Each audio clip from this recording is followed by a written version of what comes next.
एक बार श्री नीम करोरी महाराज जी अपने भक्त युधिष्ठिर के साथ उन्हीं की गाड़ी में भूमियाधार मंदिर आए।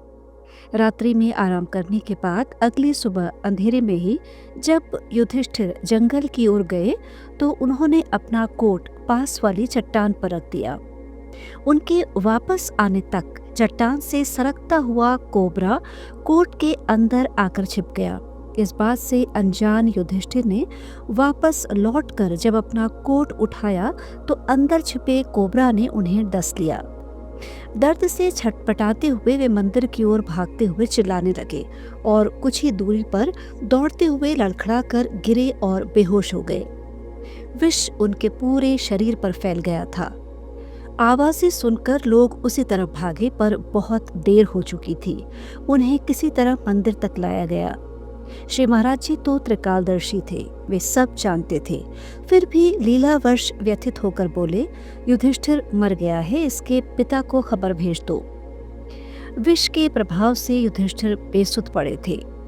तभी कुछ देर बाद महाराज जी ने मंदिर के ब्रह्मचारी बाबा से कहा, देखते क्या हो, इसे खूब चाय पिलाओ।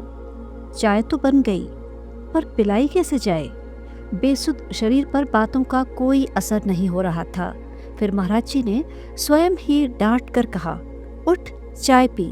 फिर खुद ही उठाकर बैठाया और किसी तरह चाय पिला दी। चाय में तो कृपा का अमृत था। नशे में झूमते हुए युधिष्ठिर को महाराज जी ने आज्ञा दी, उठो, गाड़ी में बैठो, हमें रानीखेत ले जाओ। बाबा जी स्वयं उनके बगल वाली सीट पर बैठ गए। कोबरा के विष से डसे हुए युधिष्ठिर चाय पीकर गाड़ी चला रहे थे।